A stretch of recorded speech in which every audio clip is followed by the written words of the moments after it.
Tip of the লাইনোস্কোপিক cutlet বের করেছি, তাই তো? বের করার পরে আমরা যে হাতটা দেখো, এই যে হাত বাম হাতটা যদি আমি পোস্টাল মার্জিনে লাগিয়ে দিই, এইখানে যদি আমি প্রেসটাই কথা বলে না, প্লিজ এত কথা বলে তো হবে না, এর মাঝে দেখতে হবে।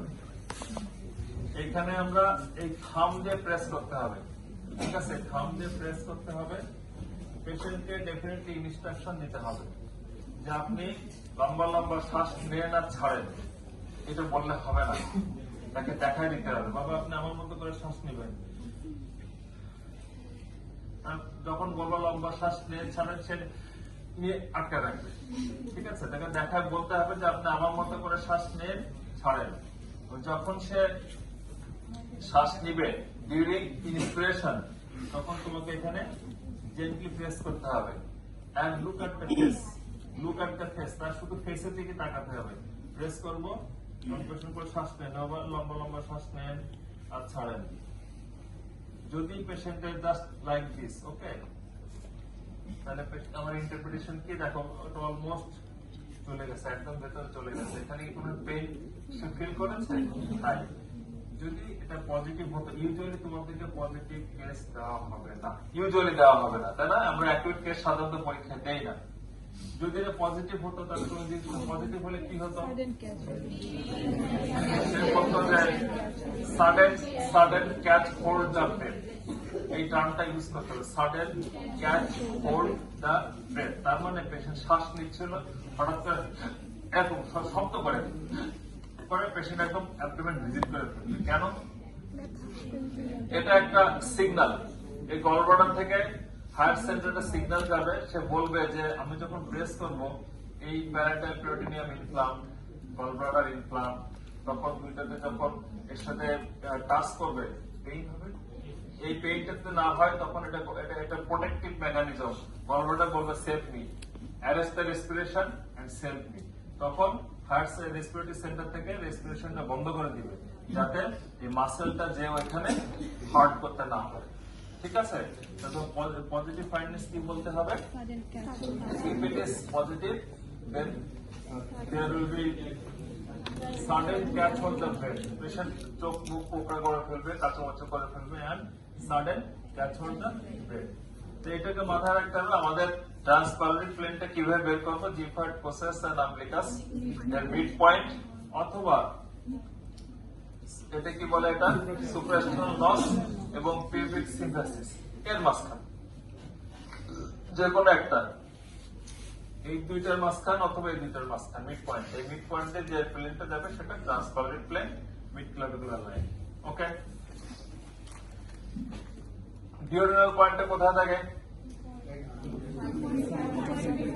2.5 সেন্টিমিটার।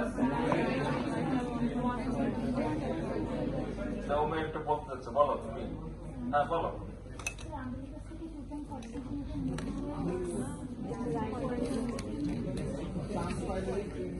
ট্রান্সপালমিক প্লেন, রাইট এন্ড অ্যাভাব, তাই তো? তাহলে ট্রান্সপালমিক প্লেন বের করেছে, তাই না? আম্বিলিকাস এবং জিফার্ড প্রসেস, এই যে লাইনটা, এই লাইনের এই যে মিড পয়েন্ট, এখান থেকে 2.5 সেন্টিমিটার and 1.5 সেন্টিমিটার, ঠিক আছে? এটা পয়েন্টগুলো তোমাকে করে ফেলতে হবে, ঠিক আছে? যে আমরা যদি মিড পয়েন্টটা ধরে নেই, this is mid point, this is mid point, transpyloric 2.5 centimetre, lateral 1.5 centimetre above, এই জায়গাতে duodenal first part of the duodenal থাকে, ঠিক আছে? তখন কি করতে হবে? তখন তুমি থাম দিয়ে এটা করা যাবে, আমরা করি না। আমরা তখন কি করি? জাস্ট এখানে প্রেস করি এবং পেশেন্টকে, এখানে তো পেশেন্ট দিতে পারবো না, আমরা 2 ফিঙ্গার প্রেস করি। তুমি থাম দিয়ে যদি করতে চাও, এটা খুব একটা ভালো হবে না, অনেকে করে। আমরা জাস্ট এখানে প্রেস করবো, পেশেন্টকে বলবো যে লম্বা শ্বাস নেন আর ছাড়েন। জাস্ট প্রেস করলে এখানে যদি সে এখানে ব্যথা পায়, তখন কি হবে? এখানে change the facial expression, change the facial expression, facial এক্সপ্রেশনটা চেঞ্জ হয়ে যাবে। গ্যাস্ট্রিক পয়েন্ট, মিড পয়েন্ট, যেটা আমরা প্রথম যে পয়েন্টটা বের করেছিলাম, এটা হচ্ছে গ্যাস্ট্রিক পয়েন্ট। তাহলে প্রথম যে পয়েন্টটা বের করেছিলাম সেটা হচ্ছে গ্যাস্ট্রিক পয়েন্ট। এবার আসলে যে ম্যাক বার্নিস পয়েন্ট খুব কমন, তাই না? ম্যাক বার্নিস পয়েন্ট হচ্ছে খুব কমন। এটা আমরা কি বলে থাকি? স্পাইনো আম্বিলিকাল লাইন। স্পাইনো আম্বিলিকাল লাইন, তার হচ্ছে মিডিয়াল 2/3 এবং ল্যাটারাল 1/3 যে জাংশন, মিডিয়াল 2/3 ল্যাটারাল 1/3 যে জাংশন, সেটাকে বলা হয় ম্যাক বার্নিস পয়েন্ট। এই ম্যাক বার্নিস পয়েন্টটা বের করার জন্য বেশিরভাগ এক্সামিনার পছন্দ করেন মেজারিং টেপ। ঠিক আছে, একটা মেজারিং টেপ নিয়ে 9 সেন্টিমিটার, তাহলে মিডিয়ালি থাকবে 6 সেন্টিমিটার, ল্যাটারালি থাকবে 3 centimetre. This point is McBurney's point. আমি গত ক্লাসে বলেছিলাম যে এখানে বেজ অফ দ্য আম্বিলিকাস থাকে এবং that is the maximum tendered point. তো ম্যাক্সিমাম টেন্ডার্ড পয়েন্ট যে ভ্যারাইটিরই হোক না কেন, এটা যেহেতু বেস ফিক্স পয়েন্ট, এই জন্য এখানে টেন্ডারনেসটা পাওয়া যায়। আমরা কি করবো? এখানে জাস্ট এই পয়েন্টটাকে বের করবো, বের করে এখানে আমি হাতটা রাখলাম। পেশেন্টকে বলতে হবে যে আপনি লম্বা লম্বা শ্বাস নেবেন না ছাড়বেন। এটা কিন্তু instruction is a must. Instruction না দিয়ে কোনো এক্সামিনেশন করা যাবে না, যাবে না, যাবে না। অলওয়েজ খুব মাথায় রাখতে হবে, ইনস্ট্রাকশন দিতে হবে যে আপনি লম্বা লম্বা শ্বাস নেন আর ছাড়েন।